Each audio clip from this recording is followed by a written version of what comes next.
ఈ రోజు కాంగ్రెస్ పార్టీ బలపరిచిన అభ్యర్థి గెలిస్తే ఏం జరుగుతుందో మీ అందరితో చెప్పిపోవడానికే మేము అందరికి ఇక్కడికి వచ్చాం. మా యూత్ కాంగ్రెస్ అధ్యక్షుడు చక్రి మా శివశరణ్ రెడ్డి ఇక్కడికి వచ్చిండు. ఎందుకు వచ్చింది? గ్రాడ్యుయేట్ సెటిల్స్ కి సంబంధించిన అంశం మీరు గుర్తుపెట్టుకోండి. ఈ రాష్ట్రంలో ఒకే సంవత్సరంలో 56,000 పైచిలకు ఉద్యోగాలు నింపిన ప్రభుత్వం అది రేవంత్ రెడ్డి గారి ప్రభుత్వం అనే విషయాన్ని మీరు గుర్తుపెట్టుకోండి.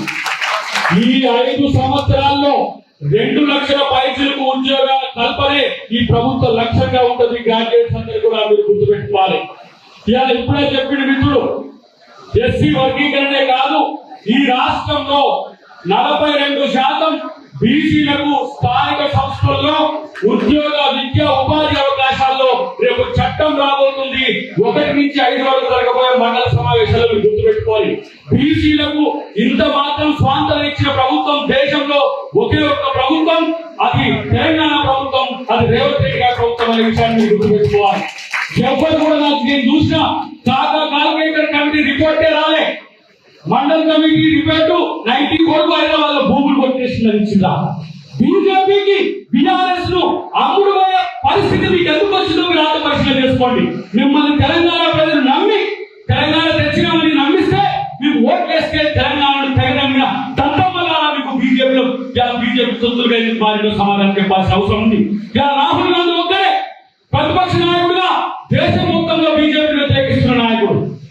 రేవంత్ రెడ్డి గారు ఒక్కరే ఈ దేశంలో ముఖ్యమంత్రిగా మోడీ గారిని బీజేపీ ప్రభుత్వాన్ని వ్యతిరేకిస్తున్న ఒకే ఒక్క నాయకుడు రేవంత్ రెడ్డి గారు. అలాంటి వాళ్ళ ప్రతినిధిగా ఇలా ఆల్మోస్ట్ నరేంద్ర రెడ్డి గారికి ముందుకు వచ్చిండు. మీరు రేపు ఏది ప్రశ్నిస్తే దాన్ని చేసే బాధ్యత మా క్యాబినెట్ తీసుకుంటారు. మీ ప్రతినిధిగా మా సురేఖమ్మ మీ యొక్క వారిని క్యాబినెట్ లో ఇచ్చే పాత్ర తీసుకుంటారని చెప్పి మీ సభాముఖంగా తెలియజేస్తున్న మిత్రులారా, ప్రజలు ఏం కోరితే అవి 6 గ్యారెంటీలో అంటుడు 420 గాడు 420 గ్యారెంటీ అంటుడు. ఒరే సన్నాసులారా, 420నో 6 13 15 మీకు తెలియదు. 420 కాదు కాబట్టి 420 అంటున్నారు. రేపటి రోజున విద్యా రంగంలో గాని ఈ రోజు యువతను ముందుకు తీసుకుపోవడంలో గాని కాంగ్రెస్ ప్రభుత్వాన్ని చూసి కళ్ళు ముట్టుకునే తయారు చేసే బాధ్యత ఇలా రేవంత్ రెడ్డి గారు తీసుకుంటారు. ఒక్క విషయం చివరగా చెప్పి నేను ముగిస్తాను మిత్రులారా, ఎన్నికలు అన్నప్పుడు గతంలో ఇతనే కేసీఆర్ గారు మాట్లాడే కాంగ్రెస్ పార్టీకి ఎక్కడ ఉందా? కాంగ్రెస్ పార్టీ లేదు, కాంగ్రెస్ పార్టీ అయిపోయింది. ఇవాళ కాంగ్రెస్ పార్టీ మీ యొక్క ఆశీర్వాదం వల్ల తెలంగాణలో అధికారంలో రావడమే కాదు, 100 సీట్లతో దేశంలో ప్రతిపక్ష నేతగా ఇలా రాహుల్ గాంధీ గారు వచ్చింది.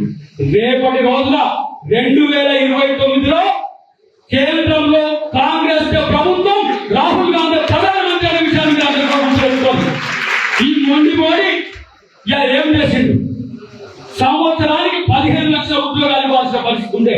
సంవత్సరానికి 145 కోట్ల మంది ఇక్కడ మనం 145 కోట్ల మందిలో ప్రపంచంలో ఇక్కడ ఉన్నారు. మిమ్మల్ని అందరి దృష్టికి నాకు అనిపిస్తుంది ఏంటంటే 2028లో సిద్దిపేట కాంగ్రెస్ కానీ 2028లో సిద్దిపేట కాంగ్రెస్ హరీష్ రావు వదిలేసి మొత్తం అక్కడక్కడ తిరుగుతున్నాడు. కానీ హరీష్ రావు నీ క్యాండిడేట్ ఎందుకు పెట్టలేదు సమాధానం చెప్పాల్సిన బాధ్యత ఉంది. ఒకటి మిత్రులారా, రేవంత్ రెడ్డి గారు యువత పట్ల గాని రాష్ట్రం పట్ల గాని 24 గంటల 6 నిమిషాలు కష్టపడి పనిచేస్తున్న గుర్తుపెట్టుకోవాలి. కేసీఆర్ గారి లెక్క ఫామ్ హౌస్ లో ఉండి నేను ఎక్కడుంటే మీకు వస్తుందని చెప్పట్లే. ఒక యువకుడు మీ అందరి ఆశీర్వాదం వల్ల ఇలా ముఖ్యమంత్రి అయ్యి తన మంత్రివర్గంతో నిరంతరం కృషి రేవంత్ రెడ్డి గారు అద్భుతాలు జరగబోతున్నాయి. రేపు ఈ 33 జిల్లాల్లో ఇచ్చిన ఇంటర్నేషనల్ స్కూల్సే కాదు, దాదాపు 300 పైసలకు ఇంటర్నేషనల్ స్కూల్స్ ఇలా మన తెలంగాణ రాష్ట్రంలో రాబోతున్నారు. మన పిల్లలు చదువుకోవాలంటే ₹1 ఖర్చు లేకుండా రేపు ఆ స్కూళ్ళలో చదువుకునే అవకాశం ఉంది. ఇంట్లో పేదోడు హాస్పిటల్ పోతే ₹1 ఖర్చు లేకుండా బయటకు వచ్చే 5 కోట్ల మంది ఎలిజిబుల్ ఇలా బ్యాచిలర్ డిగ్రీలు అయిపోయిన యువత ఉన్నారు. ఇక ఆయన ఏమన్నా అంటే పట్టుకుంటాడు కాబట్టి ఆషాఢ పట్టుకొని తిరుగుతా ఉంటాడు మోడీ. ఆయన ప్రతినిధులుగా ఇక్కడ వీళ్ళందరూ తిరుగుతా ఉన్నారు. కానీ ఎన్నికలంటే ప్రజలు ఓట్లు వేసేదానికి కాంగ్రెస్ పార్టీ గౌరవం ఇస్తుంది, ప్రజలకు గౌరవం ఇస్తుంది. మీరు అడిగే ప్రతి దానికి సమాధానం కాదు, పనిచేసే ప్రభుత్వంగా కాంగ్రెస్ ప్రభుత్వం ఉంటుంది. ఈ రాష్ట్రంలోనే కాదు, మీరు రేపు నరేంద్ర రెడ్డి గారిని గెలిపించినా కూడా ఆ బాధ్యత మా హనుమంత్ అన్న మా అమ్మ శ్రేయకమ్మ కూడా తీసుకుంటుందని చెప్పి తెలియజేస్తూ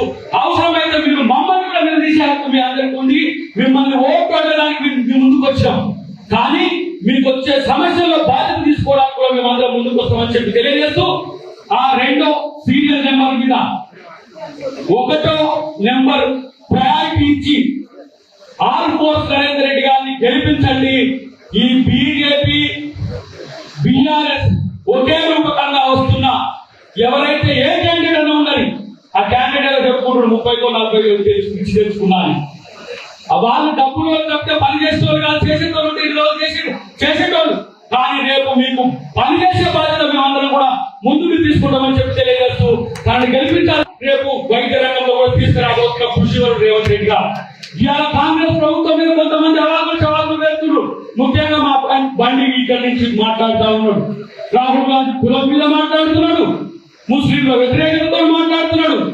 మీకు కిషన్ రెడ్డికి ఏం పని లేదా? ఢిల్లీలో మిమ్మల్ని ఎవరు కాంతలేదా? వచ్చి హైదరాబాద్ లో పంచాలు పెడతారు, రాజకీయాల కోసం కులాల కుంపట్లు పెడతారు, మతాల కుంపట్లు పెడతారు. ఇలా నేను అంటున్నా, ఇన్ని రోజులు ఇన్ని అవినీతి కార్యక్రమాలు చేసిన కేసీఆర్ మీద ఒక్క కేసు మీరు పెట్టలేదంటేనే మీరు బీఆర్ఎస్ పొత్తులుగా మారిన చెప్పడానికి దగ్గర అవకాశం లేదు. ఒక విద్యావేత్త ఆల్ఫోర్స్ నరేందర్ రెడ్డి గారు మీ ముందుకు వచ్చింది. మేము తన వెంట ఉంటాం. అమ్మ సురేఖమ్మ నుంచి మొదలుపెట్టే మా హనుమంతరం నుంచి మొదలుపెట్టే వేదిక మీద ఉన్న మేము అందరం కూడా నరేంద్ర అన్న పెట్టుకుంటాం. మీ హక్కులు ఏవైతే ఉంటాయో రాజకీయ కాదు, మీకు ఒక ప్రజాప్రతినిధి సిద్ధిపేట కూడా ఎక్స్క్లూజివ్ గా ఉంటాడనే విషయాన్ని మీరు గుర్తుపెట్టుకోండి. ఇలా కాంగ్రెస్ పార్టీ పనిచేస్తుందంటే ప్రతి ఒక్కరు కూడా బాధ్యతతో ఉండే ఒక ప్రయత్నం మేము చేస్తాం మిత్రులారా. అందుకంటే ముఖ్యంగా బీజేపీ బీఆర్ఎస్ కామాలు తిప్పుకొట్టాల్సిన అవసరం ఇక్కడ ఉన్నది. మేము చూడు మట్టి కొట్టుతో నింపియాలి మేము ముందుకు వస్తున్నాం. మండల కమిటీ రిపోర్ట్ ఆ రోజు 50% పైసలకు బీసీలు ఉన్నారు ఈ దేశంలో, చట్టసభలో స్థానిక సంస్థలో రిజర్వేషన్ ఇవ్వాలని చెప్పి మండల కమిషన్ రికమెండ్ చేస్తే మండలకు కమండల్ అని పేరు చెప్పి ఆ బీజేపీ సన్నాసులారా ఇలా బీసీల వరకు అడిగే హక్కు ఎక్కడని చెప్పి ఇక మా కాగా గుర్తొస్తున్న సిద్ధిపేట రాగానే గద్వేలు ఫామ్ హౌస్ లో వాడుకున్నాడు. నీ క్యాండిడేట్ లేని కాక 3 నియోజకవర్గాల్లో బీఆర్ఎస్ క్యాండిడేట్ లేని బీఆర్ఎస్ వాళ్ళు బీజేపీకి అమ్ముడు పోయింది. బీఆర్ఎస్ పార్టీని బీజేపీకి అవుట్ సోర్సింగ్ ఇచ్చింది కేసీఆర్. ఎందుకు ఎమ్మెల్సీ క్యాండిడేట్ లేరు? ఈ నడిగడ్డ కాంగ్రెస్ పార్టీ కార్యకర్తలు కాంగ్రెస్ పార్టీ మద్దతు తెలిపే ఓటర్లు విజ్ఞప్తి చేస్తూ జై కాంగ్రెస్, జై కాంగ్రెస్, జై కాంగ్రెస్. Thank you.